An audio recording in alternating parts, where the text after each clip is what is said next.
Hi, I'm Steve Collette. I'm the CEO and co-founder of Third Degree Training and Actual Nutrition. I also sit on the board of directors with the Canadian Franchise Association. I'm Mike Melvin. I'm a partner with McInnes Cooper, and I practice primarily in the areas of franchise and trademark law.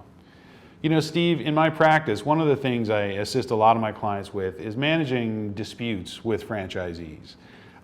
These may be, compliance issues, trying to ensure that the franchisee is following the system. They may be more serious than that, and they may ultimately lead to, an exit, a termination of the franchisee.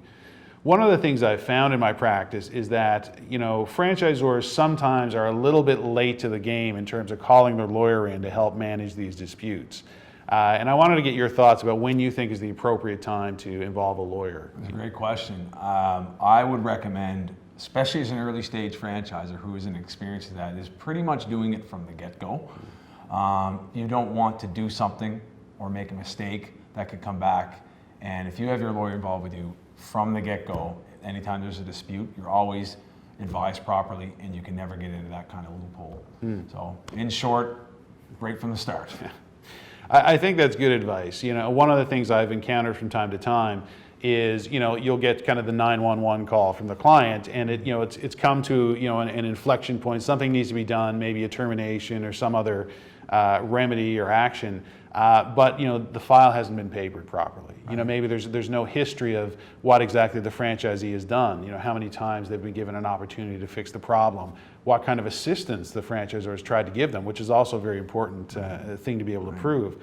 I think one of the things you get from involving your lawyer early on is not just advice on how to handle things, but also you're going to be creating a record of the dispute, which is going to be frankly indispensable if you eventually come to the point where you do have to terminate someone from the system.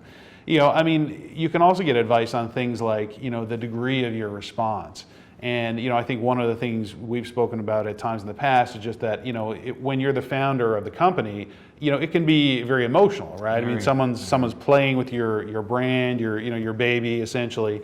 So sometimes franchisors may want to sort of take a strong position at a time when maybe from the standpoint of the record, it's better to take a more moderate position. Right. When is it appropriate to send a formal default notice? When is it sufficient to send a warning letter? When is it just an email? Right. These sorts of things. These are all things that we can advise on if we're brought into the process early enough, and I think it helps in the long run. Right. And in your experience, I know I can speak on behalf of mine. When you're growing a successful franchise system, you're going to have conflict. Oh yeah. It's inevitable. It's going to happen. So managing that properly, professionally, and making sure it's safe is what I would certainly recommend. Absolutely.